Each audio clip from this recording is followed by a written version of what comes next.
요즘 많은 부모님들이 이런 고민을 하고 계십니다. 우리 아들이 요즘 제가 하는 모든 걸 간섭하고 평가해요. 음식 만드는 방법부터 옷 입는 것까지, 심지어 친구들과 만나는 것까지도요. 이런 말씀을 들으며 마음이 무거워졌습니다. 비슷한 고민을 가진 분들이 정말 많기 때문입니다. 사랑으로 키운 자녀가 이제는 나를 무시하는 것 같고 내가 하는 모든 일이 틀린 것처럼 느껴진다면 얼마나 속상하실까요? 하지만 오늘 여러분께 특별한 소식을 전해드리고 싶습니다. 딱 한마디로 이런 상황을 뒤바꿀 수 있는 놀라운 방법이 있습니다.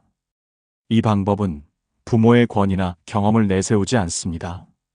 자녀에게 죄송함이나 무거운 마음을 주지도 않습니다. 대신 자녀들 스스로 자신을 돌아보며 깨닫게 만드는 현명한 접근법입니다. 실제로 이런 방식을 써보신 부모님들이 경험한 변화는 정말 놀라웠습니다. 항상 건성으로 듣기만 하던 자녀들이 진짜로 부모님 말씀에 귀 기울이기 시작했습니다. 부모님이 아무 말씀 안 하셔도 먼저 자기 행동을 반성하려 했습니다. 그리고 자신이 잘못 생각했던 것들을 스스로 인정하며 관계를 회복하려 노력했습니다. 바로 지금 그 특별한 방법을 알려드리겠습니다. 여러분의 가족 관계가 완전히 달라질 수 있습니다. 구독 버튼과 좋아요 한 번씩만 눌러주시면 더 유익한 10분 지혜로 찾아뵐 수 있습니다. 지금 시작하겠습니다. 며칠 전 상담실에서 만난 67세 김종민 씨의 이야기입니다. 이 씨는 35년간 교육자로 일하시다 2년 전 정년퇴직하신 분입니다. 교직 생활 동안 수많은 학생들을 가르치며 존경받는 선생님으로 살아오셨습니다. 아내를 4년 전 갑작스러운 병으로 먼저 보내고 지금은 혼자 살고 계십니다. 이 씨에게는 45세인 큰아들과 41세인 작은아들이 있는데 큰아들은 은행원이고 작은아들은 건설회사에 다니고 있습니다. 예전에는 두 아들 가족이 번갈아가며 주말에 찾아와 함께 시간을 보내는 것이 이 씨의 유일한 낙이었습니다. 그런데 몇 달 전부터 아들들이 올 때마다 마음이 점점 무거워지기 시작했다고 합니다. 처음에는 뭔가 이상하다는 느낌만 있었지만 시간이 지나면서 확실해졌다고 했습니다. 처음에는 사소한 것부터 시작되었습니다. 어느 토요일 오후 큰아들 가족이 저녁 먹으러 왔습니다.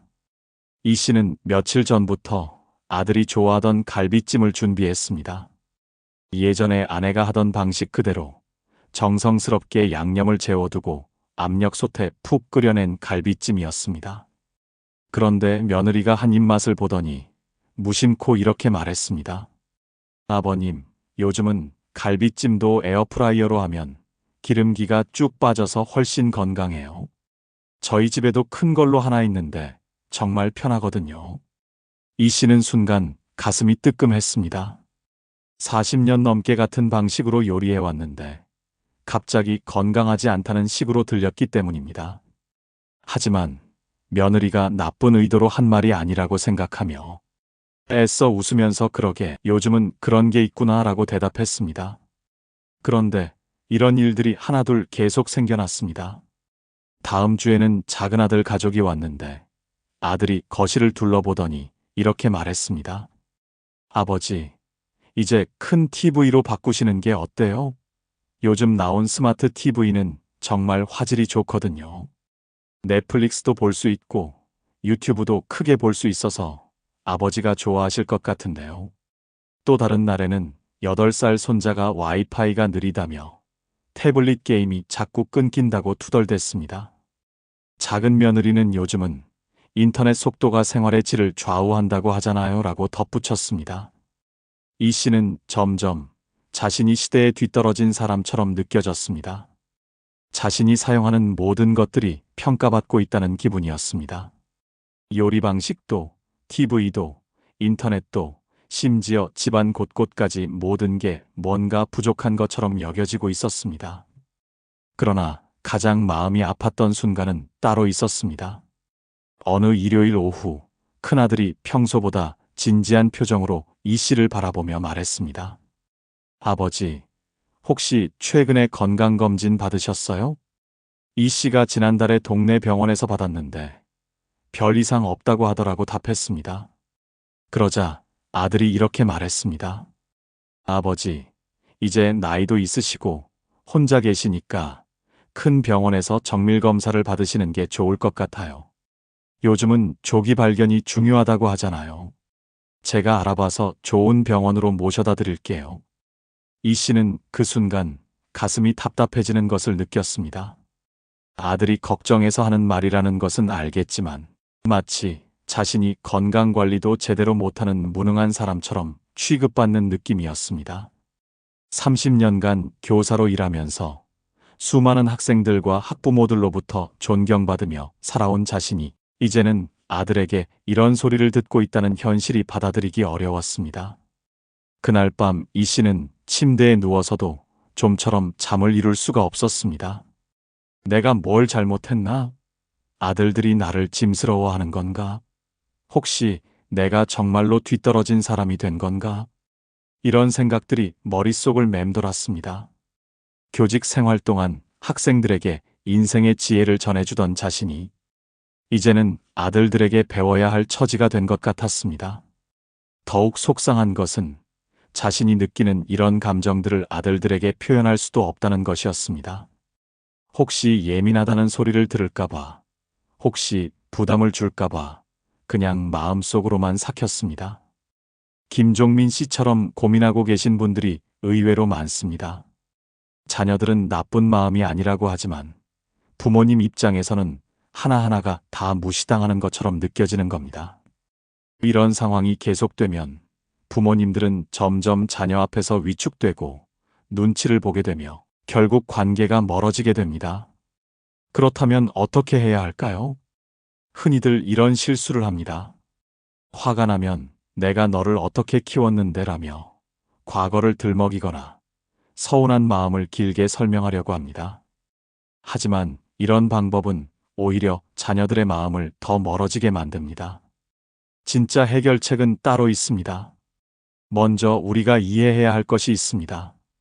자녀들이 이런 말을 하는 이유는 대부분 부모님을 무시하려는 의도가 아닙니다. 단지 자신들이 알고 있는 새로운 정보를 공유하고 싶거나 부모님을 걱정하는 마음에서 나오는 경우가 많습니다. 문제는 표현 방식입니다. 자녀들은 자신도 모르게 부모님을 평가하고 지적하는 말투를 사용하게 됩니다. 이때 부모님이 어떻게 반응하느냐가 향후 관계를 결정하는 핵심입니다. 가장 중요한 것은 바로 경계선을 분명히 하는 것입니다. 여기서 말하는 경계선이란 이런 식의 말은 받아들일 수 없다는 선을 명확히 긋는 것입니다. 그런데 이 경계선을 어떻게 그어야 할지 막막하시죠? 바로 여기서 한마디의 힘이 나타납니다. 길게 설명할 필요도 없고 화를 낼 필요도 없습니다. 딱 한마디로 상황을 정리할 수 있습니다. 이 한마디는 부모의 권위를 내세우는 것도 아니고 죄책감을 주는 것도 아닙니다. 자녀가 스스로 깨닫게 만드는 지혜입니다. 진정한 교육은 강요가 아니라 깨달음에서 시작됩니다. 여러분이 실제로 활용할 수 있도록 구체적인 예시를 더 들어보겠습니다. 71세 윤순희 씨의 경우입니다. 최 씨는 딸이 결혼 준비를 하면서 집안 경제 사정에 대해 자꾸 물어보는 것 때문에 곤란했습니다. 엄마, 혼수 준비는 얼마까지 해줄 수 있어요? 엄마, 저희 신혼집 전세자금 도와주실 수 있어요? 최 씨는 도와주고 싶은 마음은 컸지만 솔직히 경제적 여유가 많지 않았습니다. 그렇다고 딸에게 돈이 없다고 직접 말하기는 어려웠습니다. 상담 후 최 씨는 이런 식으로 대응했습니다. 딸이 또 경제적 지원을 요청했을 때 최 씨는 이렇게 말했습니다. 딸아, 지금 내가 엄마한테 돈 이야기를 이렇게 자주 하는 게 적절하다고 생각하니? 딸은 잠깐 멈칫했습니다. 엄마, 저는 그냥... 최 씨는 더 이상 말하지 않았습니다. 며칠 후 딸이 전화해서 말했습니다. 엄마, 제가 그동안 돈 이야기를 너무 쉽게 꺼낸 것 같아요. 저희끼리 해결할 수 있는 방법을 찾아볼게요. 이처럼 직접적인 거절 대신 한마디로 상황을 정리하면 자녀들이 스스로 돌아볼 기회를 갖게 됩니다. 여기서 중요한 것은 이런 한마디가 가진 특별한 힘입니다. 첫째, 자녀에게 선택권을 줍니다. 부모가 직접 답을 주는 대신 자녀가 스스로 생각해 볼 기회를 만듭니다.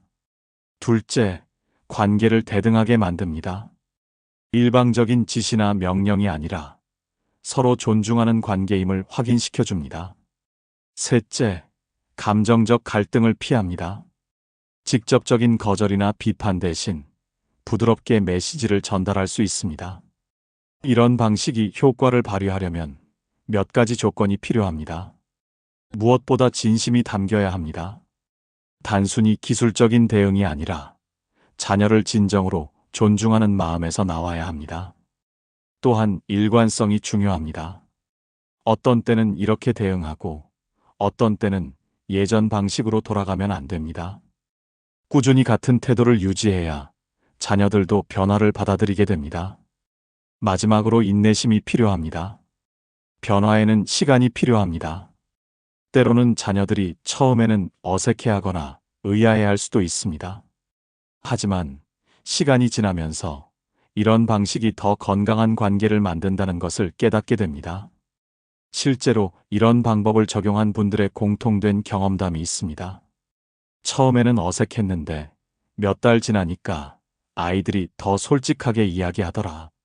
예전에는 무조건 도와달라고 했는데 이제는 자기 일은 자기가 해결하려고 노력한다. 가족 분위기가 훨씬 편안해졌다. 이런 변화들이 바로 한마디의 힘이 만들어낸 결과들입니다. 저는 오랜 시간 여러 가정의 이야기를 들어왔습니다. 그 중에서도 가장 인상 깊었던 것은 관계가 회복된 가족들의 공통점이었습니다. 그들은 모두 기다림의 지혜를 터득한 분들이었습니다. 성급하게 답을 주려 하지 않고 자녀들이 스스로 깨달을 때까지 기다려주는 여유를 가진 분들이었죠. 이런 기다림은 단순한 참음과는 다릅니다. 믿음에 바탕한 기다림입니다. 우리 아이는 분명히 올바른 선택을 할 것이다라는 신뢰가 바탕이 되어야 합니다. 이런 믿음이 있을 때 한마디의 힘도 더욱 강해집니다. 권위로 억압하는 것이 아니라 사랑으로 인도하는 것이 되기 때문입니다. 또한 이런 방식으로 키워진 자녀들은 나중에 자신의 자녀에게도 같은 방식으로 대하게 됩니다. 건강한 관계의 모델을 배워간 것이죠. 이것이야말로 세대를 이어가는 진정한 유산입니다. 물론 이런 변화가 항상 쉬운 것은 아닙니다. 특히 오랫동안 다른 방식으로 자녀를 대해왔다면 처음에는 어색할 수밖에 없습니다. 자녀들도 부모의 변화된 모습에 당황할 수 있고 때로는 왜 갑자기 이러세요? 라고 물을 수도 있습니다. 이럴 때는 솔직하게 말씀하시면 됩니다. 아빠 엄마도 배우고 있단다. 더 좋은 부모가 되고 싶어서. 이런 솔직함이 오히려 자녀들에게 깊은 인상을 줍니다. 부모도 완전하지 않으며 계속 성장하려고 노력한다는 것을 보여주는 것이니까요. 그럼 이제 구체적으로 상황별 대응 방법들을 알려드리겠습니다. 상황 첫 번째, 음식이나 요리 방식을 지적할 때입니다. 이때는 이렇게 말씀하세요. 내가 지금 아버지 어머니가 해준 음식을 그런 식으로 말하는 게 예의에 맞니? 또는 음식에 대해서 그런 식으로 말하면 기분이 어떨 것 같니? 상황 두 번째, 집안의 물건이나 시설을 평가할 때입니다. 방식은 다를 수 있어. 하지만 말하는 방법은 조심해야 하는 거 아니니? 또는 내 생각을 말하는 것과 평가하는 것은 다른 거란다. 상황 세 번째, 건강이나 생활 습관에 대해 지적할 때입니다. 내가 아버지 어머니를 걱정하는 마음은 고맙지만 말하는 방법을 생각해 봐야 하지 않겠니? 상황 네 번째, 직접적으로 무례한 말을 할 때입니다. 지금 내가 아버지 어머니에게 하는 말이 적절하다고 생각하니? 상황 다섯 번째, 무관심하거나 함부로 대할 때입니다. 아버지 어머니도 존중받고 싶어. 그게 이상한 거니? 이런 말들을 할 때 반드시 지켜야 할 원칙들이 있습니다. 첫 번째 원칙은 길이입니다. 반드시 짧게 말하세요. 한두 문장을 넘기면 안 됩니다. 길어지는 순간 잔소리로 들리게 됩니다. 두 번째 원칙은 감정입니다. 절대 감정적으로 말하지 마세요. 화를 내거나 서운해하는 기색을 보이면 안 됩니다. 차분하고 담담하게 사실만 전달하는 것입니다.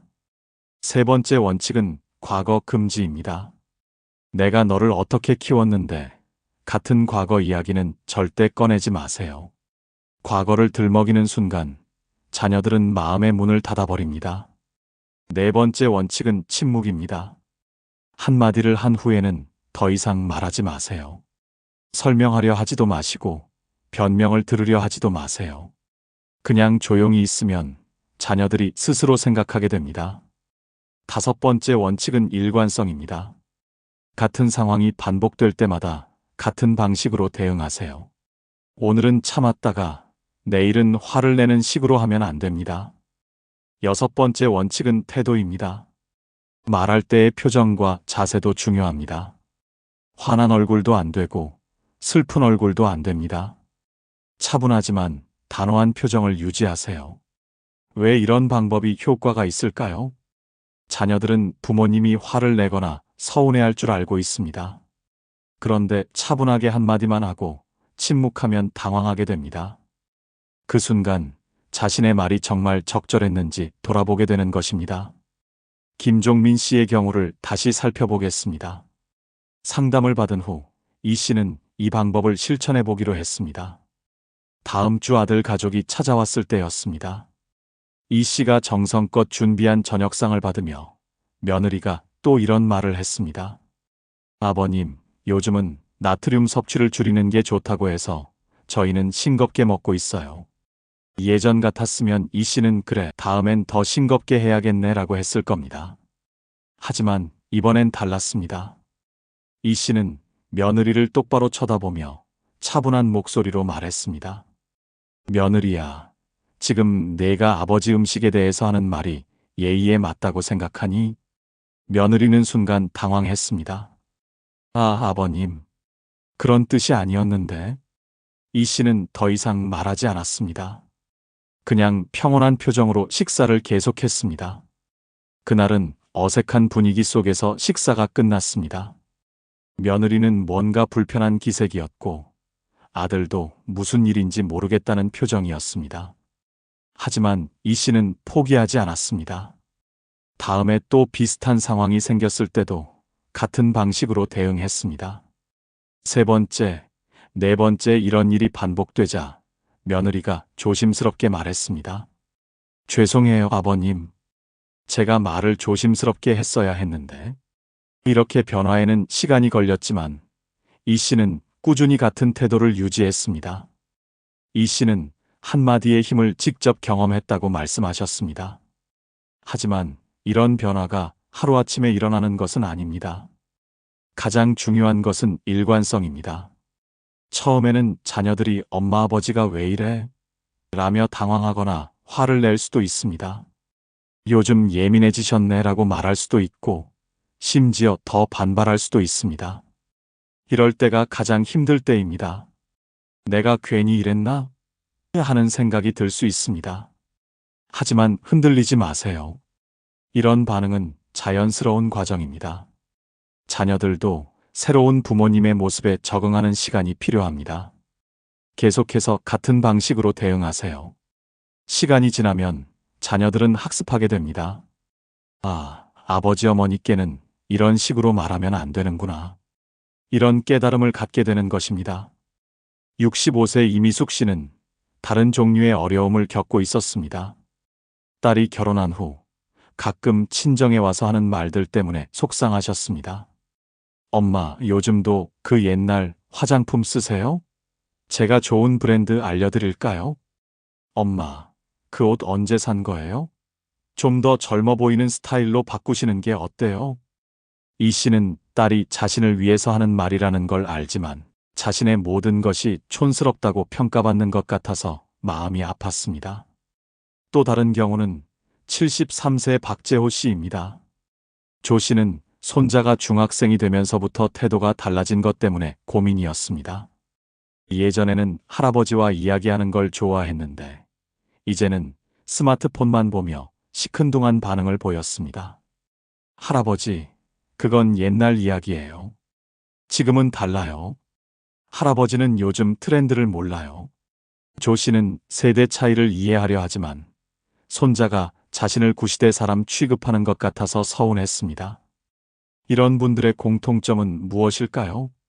모두 자녀나 손자들이 나쁜 마음으로 하는 말이 아니라는 걸 알고 있다는 것입니다. 하지만 그렇기 때문에 더욱 대응하기 어려웠습니다. 화를 낼 수도 없고 서운하다고 말하기도 애매했습니다. 그래서 그냥 참고 넘어가거나 아니면 아예 만나는 것을 피하게 되는 경우도 있었습니다. 상담 후 이미숙 씨도 이 방법을 시도해 보았습니다. 딸이 또다시 외모에 대해 지적했을 때 이 씨는 이렇게 말했습니다.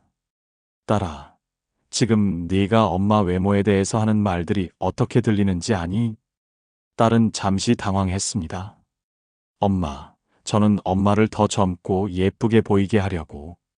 이 씨는 더 이상 대답하지 않고 조용히 차를 우려주었습니다. 그날은 그렇게 어색하게 끝났습니다. 하지만 이 씨는 계속해서 같은 방식으로 대응했습니다.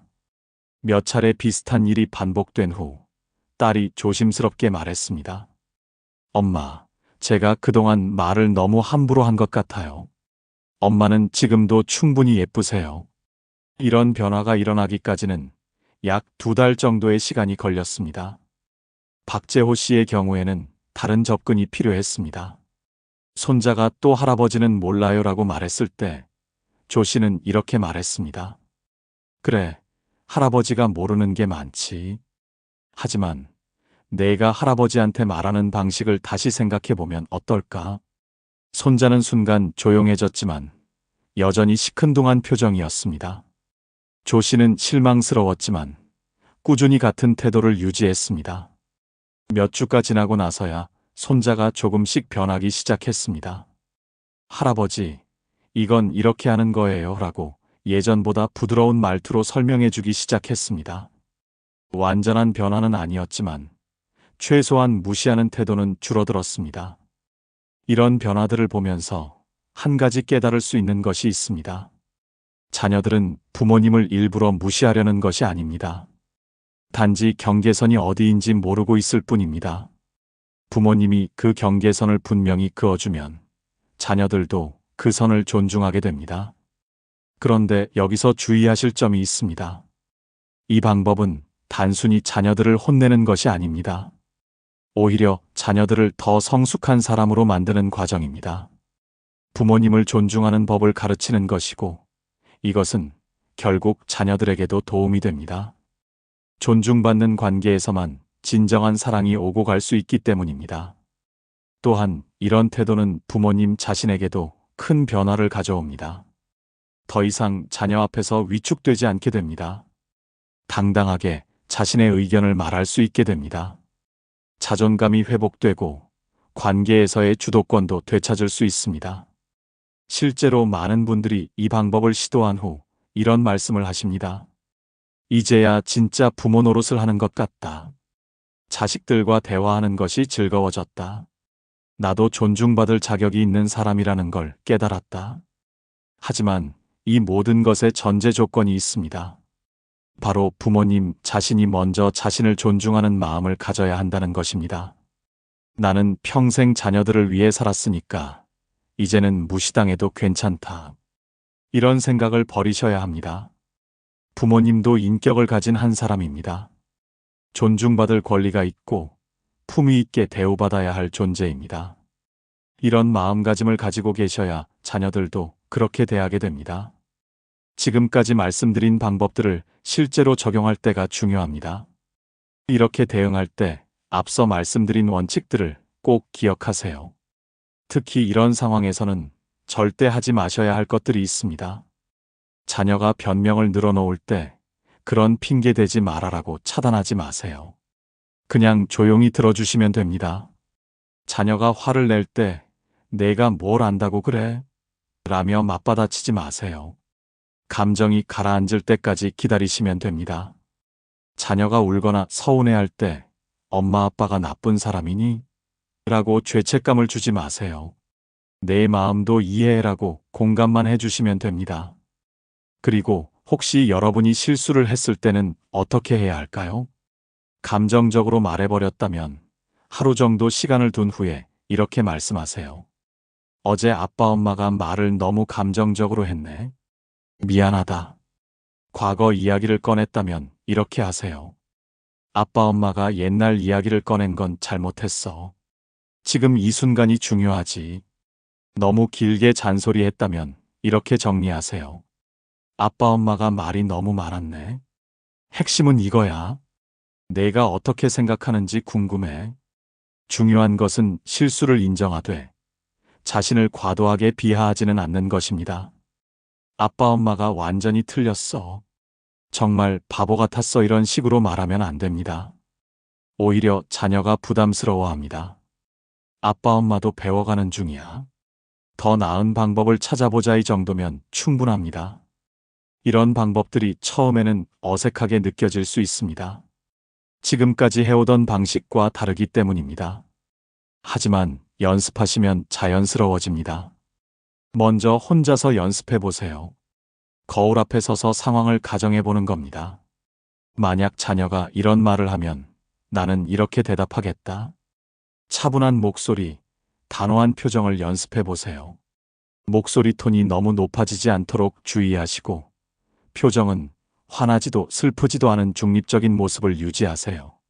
처음 몇 번은 목소리가 떨리거나 표정이 어색할 수 있습니다. 괜찮습니다. 계속 연습하시면 점점 자연스러워집니다. 그리고 실제 상황에서 써보시기 바랍니다. 처음에는 손이 떨리고 심장이 두근거릴 수도 있습니다.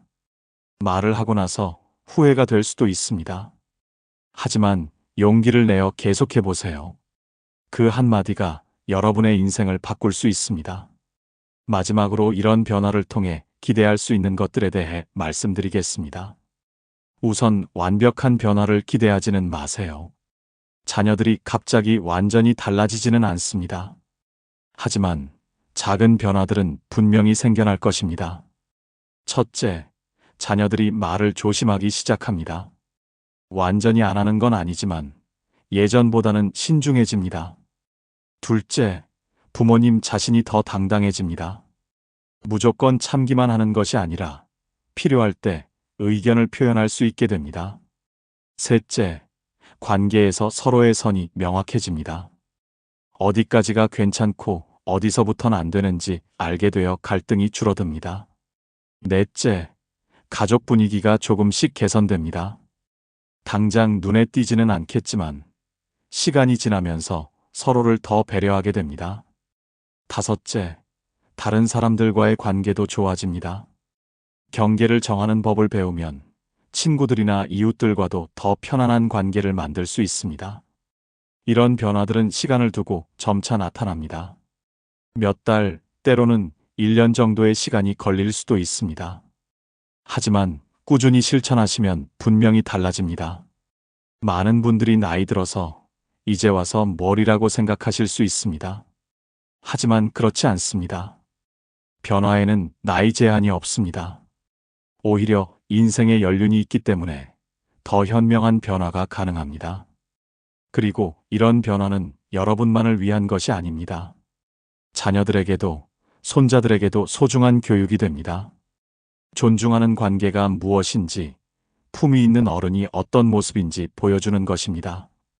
여러분은 평생 자녀들을 위해 희생하며 살아오셨습니다. 밤늦게 아픈 아이를 업고 병원을 뛰어다녔던 그 마음을 기억하십니까? 자녀들의 학비를 위해 추운 새벽에 일터로 향했던 그 발걸음을 기억하십니까? 자녀들이 좋은 사람이 되기를 바라며 밤마다 기도했던 그 간절함을 기억하십니까? 그렇게 온 마음과 정성을 다해 키운 자녀들입니다. 이제는 여러분도 존중받을 차례입니다. 그 존중은 저절로 생기는 것이 아닙니다. 여러분이 만들어 나가야 하는 것입니다. 70년, 80년을 살아오시면서 쌓인 그 지혜와 경험이 헛되지 않게 해주세요. 나이가 들었다고 해서 무시받아야 하는 것은 아닙니다. 오히려 인생의 연륜과 지혜를 가진 분들로서 더욱 존중받아 마땅합니다. 지금까지 자녀들을 위해 자신을 낮추며 살아왔다면 이제는 당당하게 서십시오. 여러분의 존재 자체가 자녀들에게는 가장 소중한 선물입니다. 그 선물이 함부로 다뤄져서는 안 됩니다. 자녀들에게 올바른 인간관계의 모범을 보여주세요. 그것이야말로 진정한 교육이고 진정한 사랑입니다. 여러분이 보여주는 품격 있는 모습이 자녀들에게, 손자들에게 대대로 이어져 갈 것입니다. 오늘부터 시작해 보세요. 작은 용기가 큰 변화를 만들어낼 것입니다. 여러분 모두가 품격 있고 존중받는 아름다운 노후를 보내시기를 진심으로 바랍니다. 그리고 이런 지혜를 다른 분들에게도 나누어 주시기 바랍니다. 오늘 말씀드린 내용이 여러분의 마음에 작은 용기가 되었기를 바랍니다. 이런 소중한 지혜를 더 많은 분들과 나누고 싶습니다. 구독과 좋아요를 눌러주시면 더 좋은 지혜로 찾아뵐 수 있습니다. 댓글로 여러분의 경험도 나누어 주시면 다른 분들에게도 큰 도움이 될 것입니다. 10분 지혜 채널과 함께 해주셔서 감사합니다.